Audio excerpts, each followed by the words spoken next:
The Pinball Network is online. Launching the Aussie Pinball Podcast.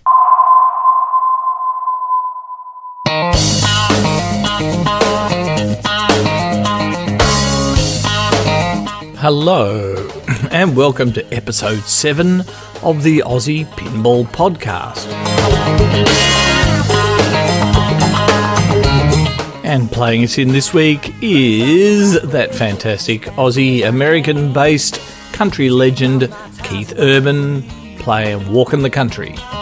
Me, I'm going where the fresh air's blowing. Take a little walk in the country with me.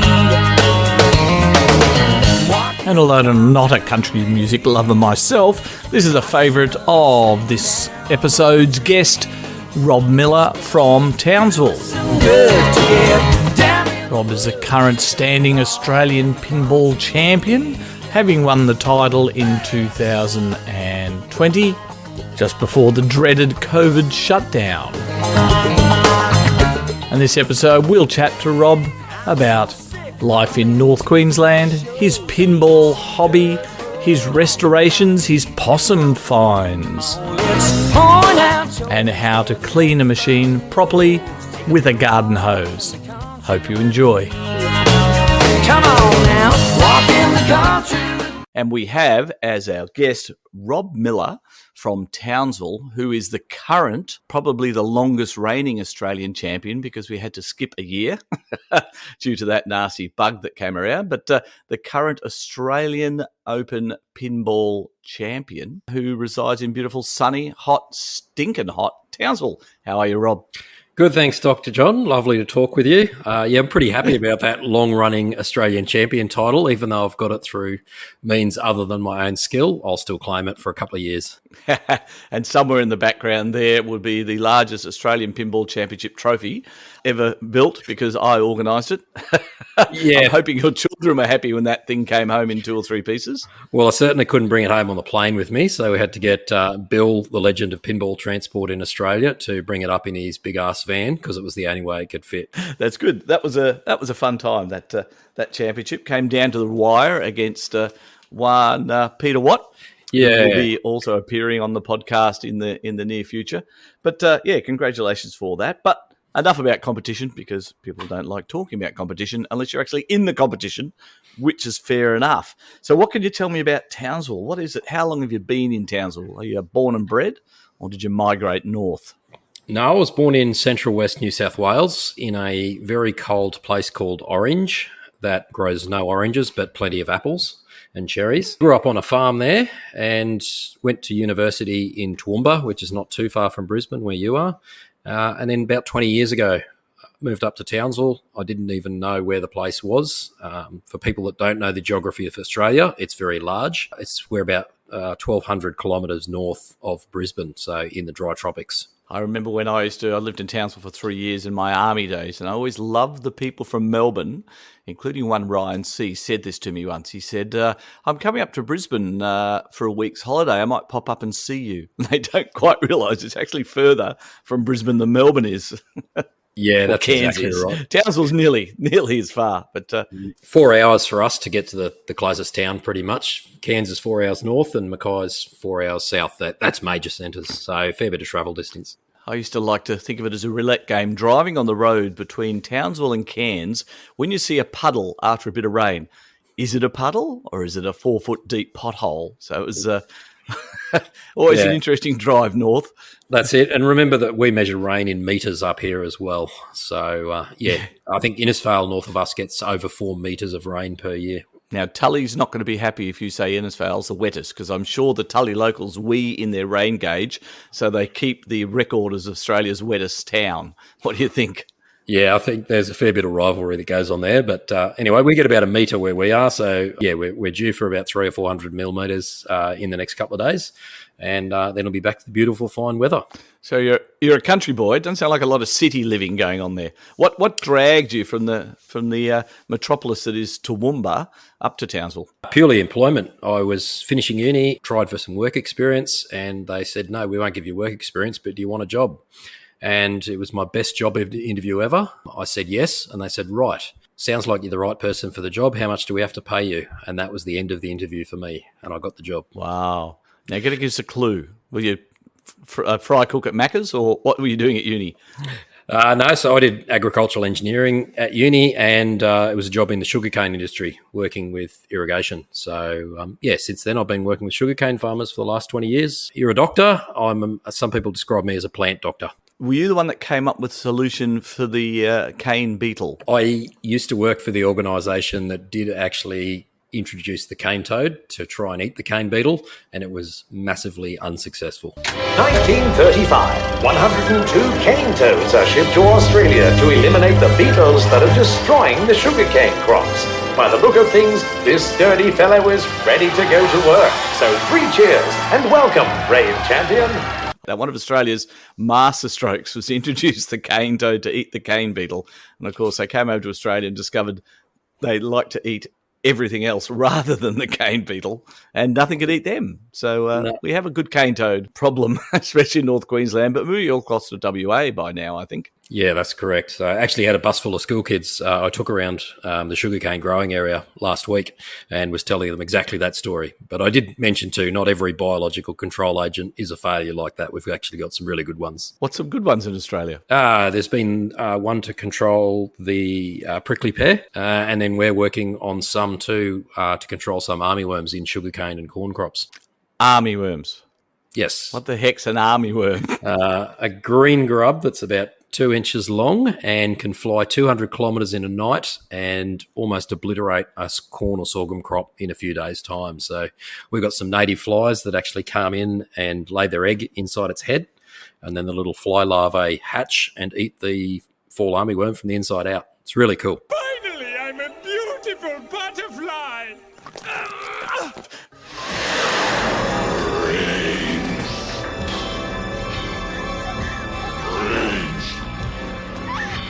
That's correct, yeah. One of the biological agents that did work well is the dung beetle. I was watching a hard quiz the other night. They brought in the dung beetle to help with the dung problem, and that has adapted quite well to Australian life, rolling up the poo-poo around the place. And Hey, who ordered the poo-poo platter? And do you have anything to do with dung beetles? Only apart from the fact that they actually hang outside our back door. I don't think it's because we defecate near the back door. It's simply they get attracted to the light. But yeah, they hiss and carry on, and the dog barks, and then the kids quite like having a look at them through the screen door. Yeah, that's the thing. Living in the tropics, we've got all sorts of creatures. You know, on our we've got a couple of acres here. We've got cane toads, beautiful big green tree frogs, snakes get around a little bit. All sorts of the Aussie wildlife that lots of people from overseas get a bit concerned about. Sometimes the best thing to do with a deadly snake in the house is to starve it out.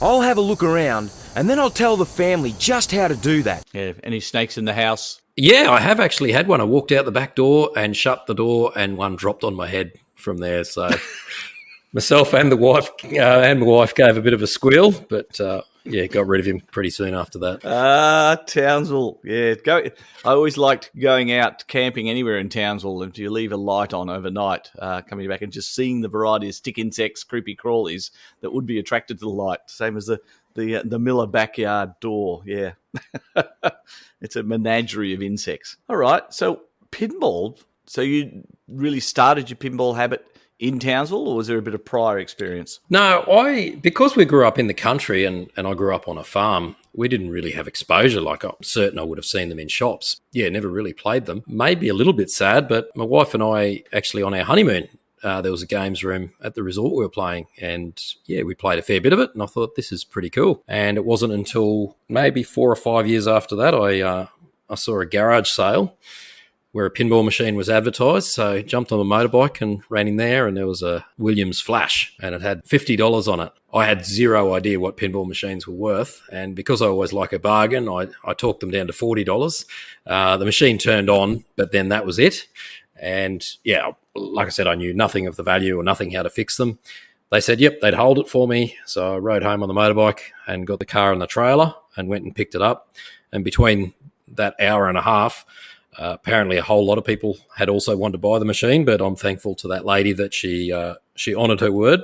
And I got it home and started typing up Flash Pinball, looked up the old pin repair web pages, And common fix for those is to reseat the 40-pin connector between the two boards, and lo and behold, the machine worked 100%. So that was my first little entry into the wonderful hobby of pinball. Excellent. What year was that? I don't know the exact year, but it have to be around 2007 or 8, I suspect. So in the days when pinballs cost $50 and you could talk them down to 40.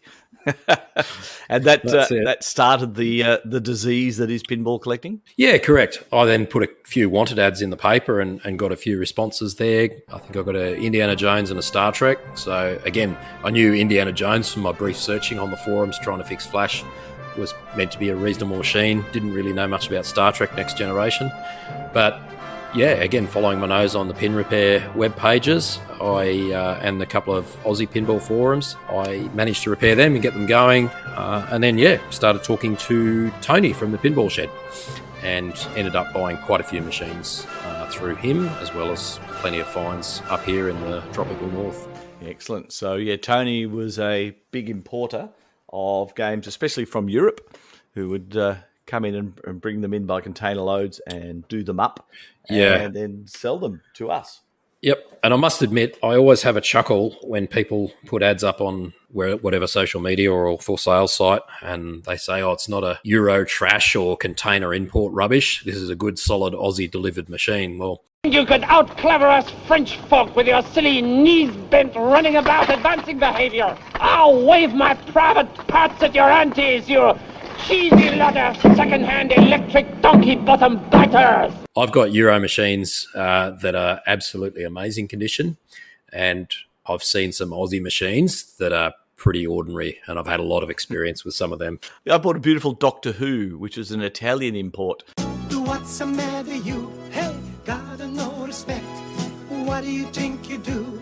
And Doctor Who's notorious for the time expander raising up a playfield mech that will just shift from side to side and wobble on its way up and occasionally get jammed and remove your finger if you're not careful. And this Italian game I bought, someone had re-engineered the entire thing with bearings and massive rods that it was so solid that it always went straight up and straight down, never got jammed. Belt-driven, double-geared. It was magnificent. So, sometimes those imported games have some really good stuff in them. Yeah. So, actually, Doctor Who, just yesterday, I started in the shed restoring one of those, and it is the second last machine of definitely my biggest haul I got. It was commonly known in the pinball circles quite a few years ago as the possum pins.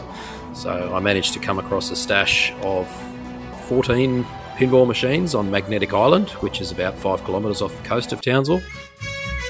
Just sit right back and you'll hear a tale of a fateful trip that started. And went backwards and forwards with this guy for about a year and a half, and eventually went and inspected machines. He didn't live there anymore. He lived 1,000 kilometres away. And when we went to inspect the machines, opened one of them up and a live possum ran out.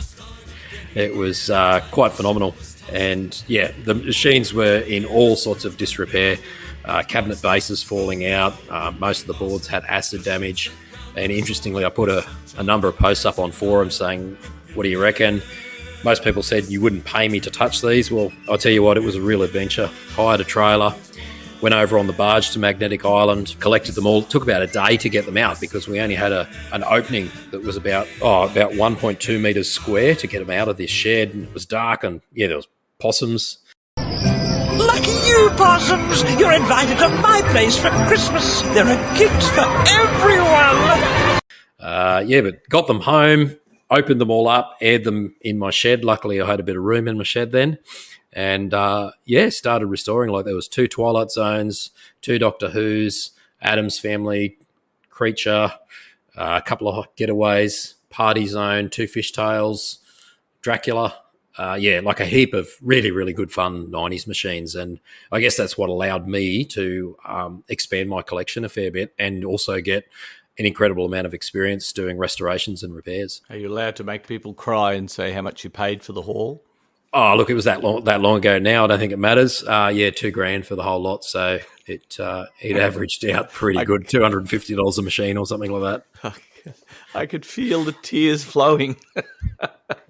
from current pinball buyers. That's great. So, diving headfirst into the restoration game, where did you get the skills to do it? Probably growing up on a farm, John. I really just I like getting into stuff and learning about it and pulling apart. So yeah, I'm no woodworker, but I'm not scared to give cabinet work a go. I taught myself and a lot of help from forums and that sort of thing, doing the electronic and board repair side of things.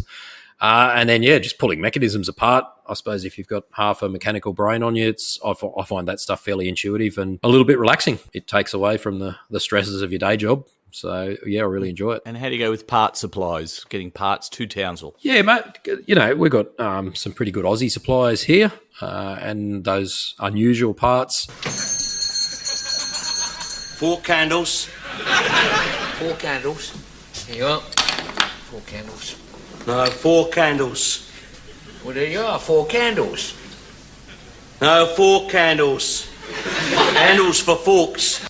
You know, for the old Gottliebs with EMs and that we have to get from the US. Well, I've got accounts with those. And, yeah, normally shipping's not too bad except for the last 12 months or so.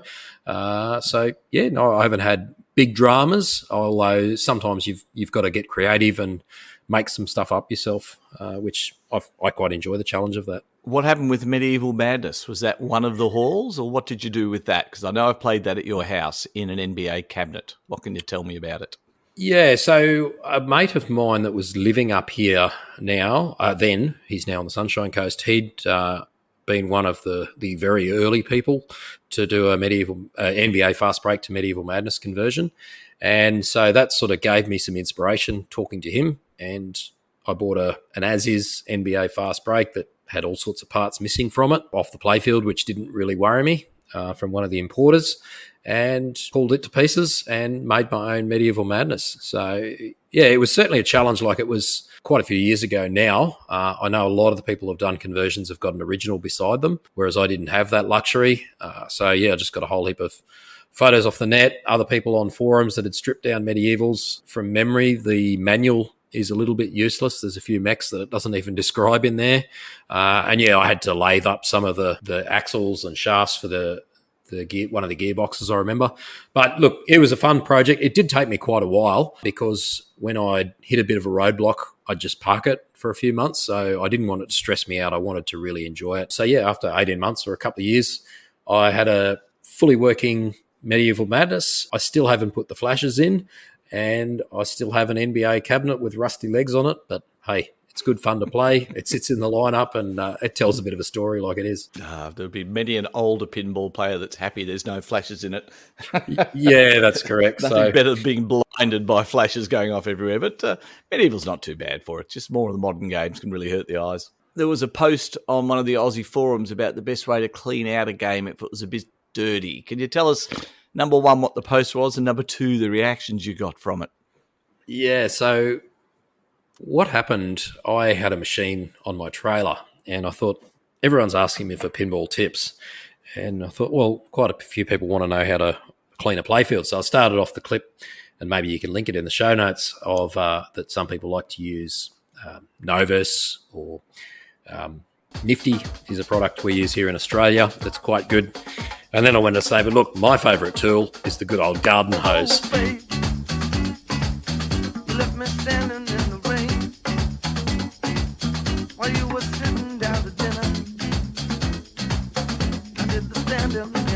And there's a video of me with the hose spraying it on the playfield, and I'm saying, look, it's really good. You just get the moisture to soak right in there. We'll probably dry it out for a few hours before I have a game this afternoon. And then people linked it to the one of the Facebook sites worldwide. And I think a few of our overseas friends don't quite get the dry Aussie sense of humour, nor did they cotton on that Townsville had just been through a horrific flood in the preceding 3 days. And yeah, this machine had actually sat for 4 days completely underwater. It was over the DMD. So me spending 30 seconds with a hose was going to have zero impact on it. But yeah, it certainly got the desired reaction. Lots of comments about my level of intelligence, severe lack of knowledge of electronics and water. But yeah, what's really interesting is, as we speak, John, I'm looking at that same machine. It's got a brand new cabinet I built. built, the playfield was actually perfectly okay. I got a mate here to clear coat it, and I had to powder coat the rails because they were all rusted and pitted. But all the plastics were fine, and most of the other mechs, except every globe holder, was completely rusted. So that was a real pain, resoldering all the globe holders. But that machine is 100% working and playing like an absolute dream and looks fantastic right now. What game is it? Terminator 2. I'll be back. I just remember that post. It was so funny. Townsville's not as humid as Cairns and Darwin. Is there a problem with pinball maintenance in the subtropical to tropical areas that you know of? Yeah, I don't really think so. Like, I've stored a bunch of machines, like those Magnetic Island ones. They were stored in a shed on the island for 8 years or so, and certainly the cabinets deteriorated there, but that was only a kilometre from the salt air, and they did have an opening on it. I've got machines in my shed. I think if the back glasses are on the way out, you'd have to be really careful with flaking of old glasses, and but on the most part, the rest of it is quite okay. Like machines I've got in my collection, they're inside, and we run the air conditioner, not constantly, but when we're down here and it's hot. No, on the most part, it's all pretty good as long as you don't get moisture in the cabinet or completely over the cabinet, like that Terminator 2 machine. What do you use as your prevention for back glass flaking? Yeah, I haven't had a whole lot of experience with that. I did buy some triple thick that people suggest, but I haven't actually used it yet. So most of the glasses that I've got here are quite good. I have got a Joker Poker in my shed, and it's really good, and I'm actually thinking I should maybe just bring it inside just for a little bit of extra care to make sure it doesn't let go. Just give people a picture too. How many in the games room at the moment? I've got about 15 machines. We've got what's called, it's not really a Queenslander house, but a typical Queensland house, in that all the living and sleeping is upstairs, and then at ground level it's all closed in. So we've got a 6 by 12 metre big rumpus room where lots of pinballs are, and a few other little toys. What every house needs, an entire downstairs filled with pinball, and the family's upstairs. Correct. And you have a very nice home-built shed outside, which has been purpose-built for something not pinball. What can you tell me about that? Yeah, well, last year a wakeboarding boat came up for sale not too far away. We decided that it was probably a little bit more family-oriented than a whole bunch of pinball machines. So I actually sold off quite a large number of machines, sold about 16 pinballs, and that paid for the boat and the shed. So my wife and I built a 6 by 12 metre shed, 4.5 metres high. So that was quite an achievement, and it was great. Last time you were up, John, we took you and one of your kids out and went on the beautiful Ross River, where there's only freshwater crocodiles that you water ski and wakeboard with, and they only lick you. They're friendly. The trap is now set. So it's just a matter of baiting it, and that's where this little fella comes in. You can't expect a croc to eat a bit of old meat. So, mate, let's whack him into the trap and away we go. Come on. I didn't think we were going to kill the chook. Mate, it's the law of the jungle. Just put him in there. Come on. It won't take long. We have to... Yes. I thought you said we were going to get some meat from the butchers. No. Only nibble a little bit at a time. No, we had a ball out in the river behind, and it's a magnificent boat for the boaties out there. Is it what is it? What brand? It's a Supra, 2007. But yeah, nice, great. You can fit 13 people on it, so we can go out with we've got four young kids and another family with all their kids, and yeah, it's just a great day out. And Townsville trivia: why is Magnetic Island called Magnetic Island? You might have to answer that one, John, because I believe you won a prize on the radio for that. Maggie Island was named by Captain James Cook, who was mapping the east coast of Australia on his HMS Endeavour. And someone must have bumped a compass or done something strange, because when he was getting towards Townsville, his compass readings were out. So instead of admitting that someone had made a mistake in their cartography, he said, that island there must be full of magnetic materials, which is making my compass go wrong. So he called it Magnetic Island. The good old correlation and causation that's causing so much angst in the world today. You have a young son, yes, Lewis. What can you tell me about his pinball skills? Yeah, well, he's 11 years old, and probably in the last 12 months, he's really started to understand the link between rules and shots and understand what you got to do to capitalize on scoring. He doesn't mind a bit of nudging, but he also can be understanding of the tilt and can play the game differently if required. So he loves coming to local competitions. One of the only issues with that is one of our main monthly events is at a 18s only bar, and it goes to too late at night for him. He's got to go to school the next day. But we had a competition here in December as part of our Summer Slam series. And yeah, you came up and Emily, and we had, I think, 35 people at the comp that night. It was on a Friday night here at our place. And I'm very proud to say that he actually won the whole competition. And keeping in mind that had a number of people in the top 10 in Australia, certainly a fair chunk in the top 50, and he won fair and square. He got in the finals. He beat someone very well in the first round. I think then he might have beaten Emily, and then he had to pay Peter Farley-Jenkin, who is an incredible player. And it was Lewis's game. It was Lewis's game choice for the second game. And we had a Data East Teenage Mutant Ninja Turtles that I was here repairing. It's an absolutely terrible game. And it'll play for an hour if you don't set it up quite hard. Not your game. Your game played for about 10 seconds because I know I tilted every ball. That's it. So what we did to overcome that was, because I didn't really want to change all the outlanes because it wasn't my machine, we just set the tilt to very sensitive. And everyone knew that, because everyone was tilting it. And yeah, Lewis just went up there with that mindset, and I think it freaked poor old Farley out, and he actually won the whole competition. So he had a grin from ear to ear for the next few days. So it was really, really good. That's excellent. And we should point out that Farley is 16 years old himself. So the old men were taking the back seat that night. Yeah, that's right. Yeah, you, me, Jason, Chris Somerville, Dave Berry, we were all knocked out very, very early. And I think, so Lewis come first at 11, Farley at 16, and Emily at 18 with third. So that's great to see young people coming through. Good to see. So the pinball scene as far as tournament play is thriving in Townsville now after a bit of a lull? Yeah, that's right. I'm trying to think back. I think very early on in the days of Aussie Arcade, when there was a few meets about, I organised one, and two people other than myself turned up. And, some people might get a bit disheartened by that. It was good fun. We had a chat. We played a few machines and learnt some of the history of some of the local machines.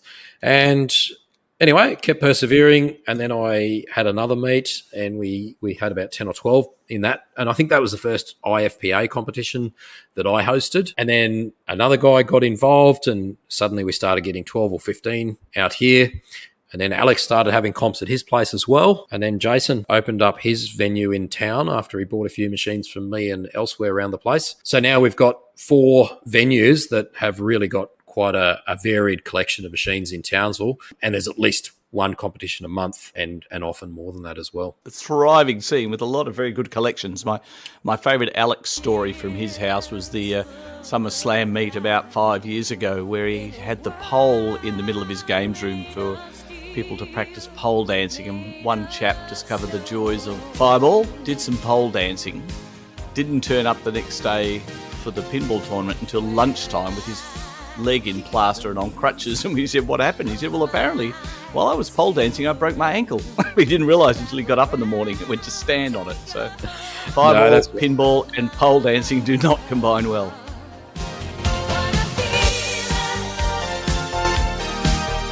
No, but we certainly appreciate people like yourself and the others. There was one year a big crew from Brisbane came up to our comps, like a few of us try and travel a little bit, and it's great when that is reciprocated, and we love to host anyone up here. And what we try and do is combine a few comps, so we make it worthwhile and that people get to experience 3 or 4 different venues. Aussie time. What's your favourite Aussie movie you've ever seen? I'd probably going to have to quote, John, the one that you did in your pilot episode, that the castle.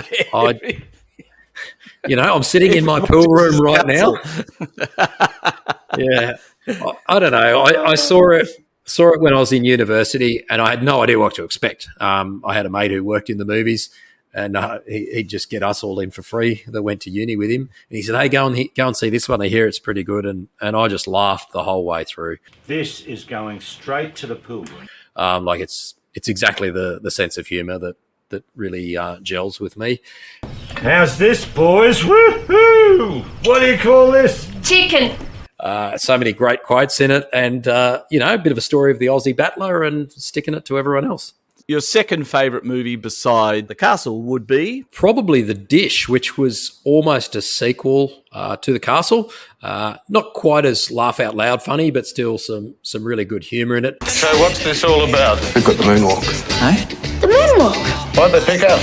Turns out it's the largest radio telescope in the Southern Hemisphere. What's it doing in the middle of a sheep paddock?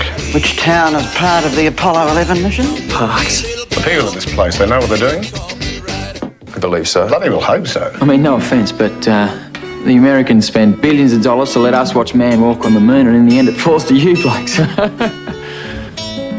mean, how do you feel about that? A lot better before you open your trap. And then another classic too that has just... I haven't seen it for a while now, is The Nugget. Where's the car, guys? We go and leave a multi-million-dollar gold nugget in the back of a ute. We should have made it easier for him and left the keys in the ignition. I think I did, didn't I? Got quite a few of Aussie comedians in it about someone finding a gold nugget. Okay, who's in The Nugget? Yeah, Eric Banner. There's a very funny podcast called Somehow Related with Dave O'Neill and Glenn Robbins. And so Dave O'Neill was one of the people in The Nugget as well. $2.40 short. What's so funny? So it's just, we're so rich that... We could buy 2 burgers each, easy. The Nugget. And your favourite Aussie music? What's on your playlist? I have a pretty wide-ranging taste in music. I know a lot of people don't like it, but I quite like country. So Keith Urban is... I'm a big fan of his. We've been to a couple of concerts. But also really like Living End. I think they're a great Aussie band. And then an offshoot of them that maybe not too many have heard of is Area 7. A little bit more... it's along the similar lines of Living End. And then old classic Australian stuff. Love a bit of Cold Chisel. All right. And as good as Townsville is, and as beautiful as Townsville is, and its surrounds, where is your favourite holiday spot to get away from it all? Yeah. Well, as we said in the intro, I'm probably more of a bit of a country bloke than big cities. Like I love going to the coast and spending time at the beach. But probably my favourite holiday that I remember is going through with a bunch of mates when I was at uni through the Simpson Desert. So we had 2 4-wheel drives and we spent 3 weeks going from Toowoomba through the desert and then back down through South Australia. And it was just fantastic. There was 3 or 4 days in the Simpson. I remember one morning we woke up and we actually had rain in the desert, surprisingly, surrounded by water. The next morning we camped on top of a sand dune. You watched the sun go down one side, the sun rise the next, and woke up to camels sniffing around our swags. So that's just part of Australia that you not too many people get to experience. It's fantastic. Yeah, scenery's not that varied, but the vastness of it is just extraordinary. Yeah, that's right. But look, and around the tropical north, there are some absolutely stunning areas, particularly a little bit further north of here, right up in the wet tropics around Port Douglas, the Atherton Tablelands, and the Daintree. So, yeah, all sorts One of thing you don't want to do is wake up in the morning and have a cassowary sniffing around your sleeping bag. No, they're quite violent, the old cassowaries. For those who don't know, it's like a smaller version of an emu with a horn on its head that will just rip you to shreds if it disagrees with you, and they often do disagree with people. So when you see one, you climb a tree because thank goodness they cannot fly. Just another thing in Australia to kill you. But yeah, look, the other thing I really enjoy about I don't think it's unique to Townsville in the tropical north, but really the people are very diverse up here, and when we get together with pinball competitions and get-togethers, everything else just gets left behind and you sit around and have fun, and it's fantastic. And some of the other opportunities I've had too, we've had some of the local car clubs bring all their members out here, and we'll cook a barbecue for lunch, and they hang around here for 4 or 5 hours, play a whole bunch of machines that they haven't seen, and then occasionally a couple of our kids get to go for a drive in some pretty nice old cars. Oh, Steve, could you move the Chimera? I need to get the Tirana out so I can get to the Commodore. I'll have to get the keys to Cortina if I'm going to move that Chimera. Yeah, watch the boat, mate. Yeah. Examples of their favourite old cars? Yeah, well, the best one that the kids liked was actually a new Mustang. It was 1,000 horsepower. We were burning up all the back streets of Alligator Creek in that. It was great fun. But yeah, some really nice old Chryslers and some old Holdens that have been done up fantastically well by some of the locals. You mentioned a bit of time on the beach. For those who don't know, not a lot of people swim in the beach in Townsville. Why is that? No, we've got saltwater crocodiles in the water, in the beach. We've also got irukandji jellyfish, which are commonly known as stingers. But my tour opened in a place called Townsville, which was up in the north of Queensland, up in the tropical bit. And I went for a little walking along the seaside, and there was a big notice board, and it says, "Beware!" So I was being ware. Stingers! Exclamation mark. I thought, stinger. Now, I don't know if stingers burrow holes in the ground, drop out of trees, or arrive in taxis. But I'm being ware, and I thought I'd better read on. Stingers or box jellyfish. I said, my God, these are gift wrapped. What kind of country is this? You imagine you're giving it a bit of that. This box with a big bow on it. Oh, I wonder what that is. It says, if the heart stops. I thought, what size is this? The cloud comes over the sun, you know. It says, douse the wound. Wait, you hear this? Douse the wound liberally with vinegar. I always go swimming with a bottle of vinegar. You're probably the same yourself. As well as other things like box jellyfish, which will kill you if you go near them. So there's bottles of vinegar all around the beaches here for the people who don't know not to get in. Normally between May to October, it's okay to swim apart from the crocodiles. The stingers, it's a little bit too cool for them.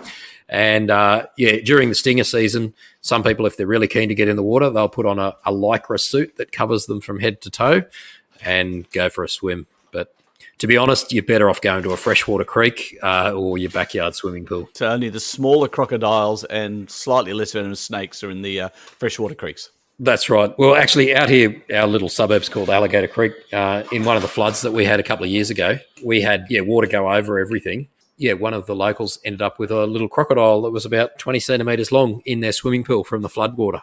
Why is it called Alligator Creek? I think there's a rock that looks like an alligator, and the creek, because we don't have alligators in Australia, but the creek next south to Alligator Creek is Crocodile Creek, and I can assure you we've been fishing in there. There's plenty of big saltwater crocodiles. It's so enticing to come over to Townsville for a holiday. I tell you, if you do go there, you will love it. And people say the thing where they say, "Oh, we want to take a dive on the Great Barrier Reef too. You might just go up to Townsville and pop out for an hour or so and have a dive." And I don't think people quite know how far the Great Barrier Reef is from the shore of Townsville. No, that's right. Have you been out there for a dive? No, I haven't been directly out from Townsville. It's about 80 kilometres. So, we've been to some other reefs and a little bit further away from Townsville, which is quite beautiful. I suppose if you need to stay somewhere in Townsville, remember that we've got probably the best Airbnb in Australia, the Pinball Airbnb.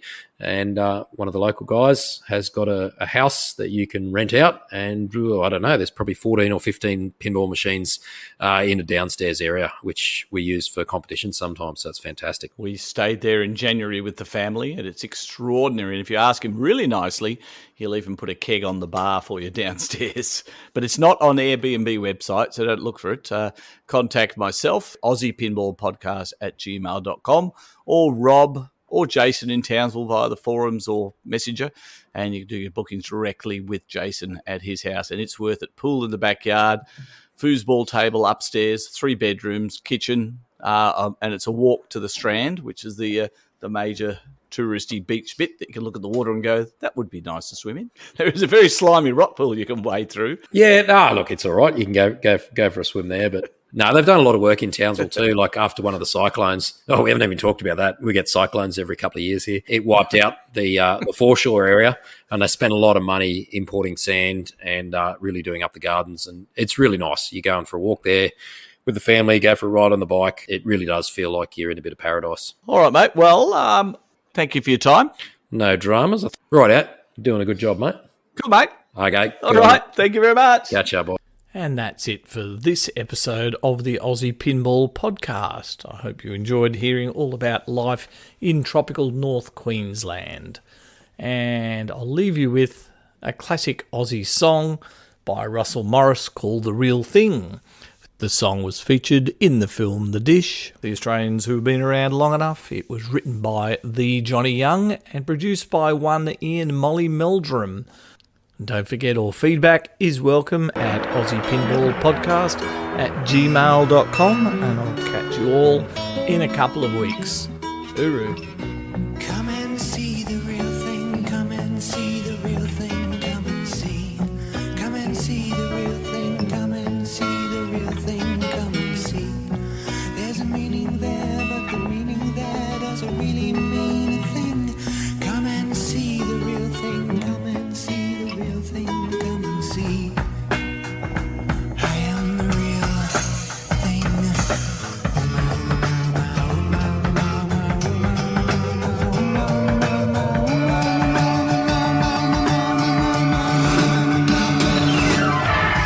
Trying hard to understand the way that you're seeing me. Trying hard to understand the way that you're seeing me. There's a meaning there. The meaning there doesn't really mean a thing. Come and see the real thing. Come and see the real thing. Come and see. I am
the real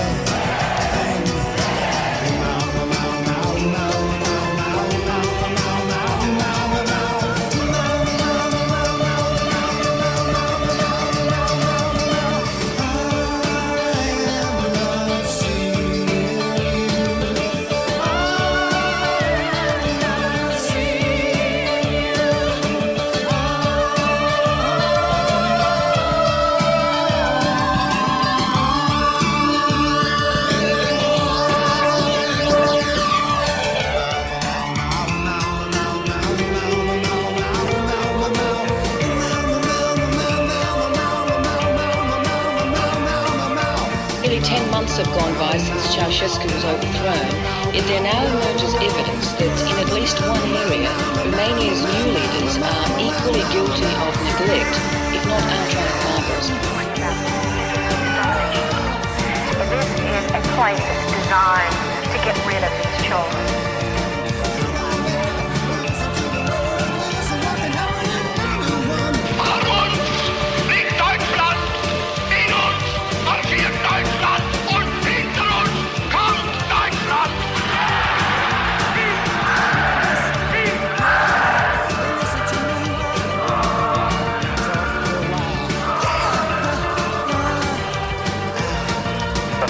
Moment, a moment that will live forever. You're seeing the destruction of the Berlin Wall, east to west and from west to east. The Berlin Wall being chipped away.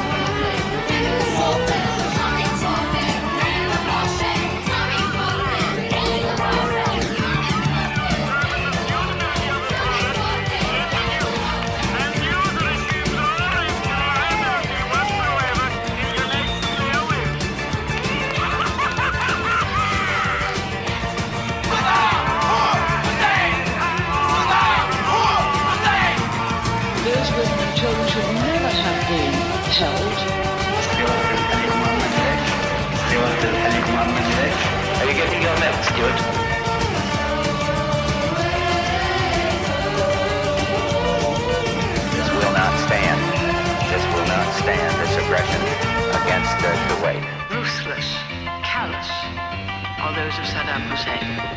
That's the sound of heavy armour moving through the streets of Beijing. Just a short while ago, these tanks rolled out of Tiananmen Square. Then from up Trinidad Boulevard, the Avenue of Turning Peace.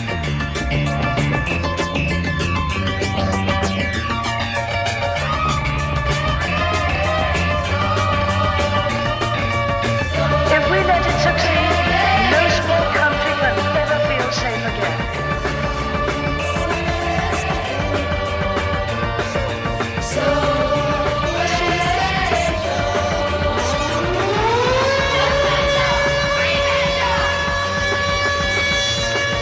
Then the best committee wants to honor Michael Gorbachev for his manly and decisive contributions. Of the creatures, and men will always say that this was their finest hour.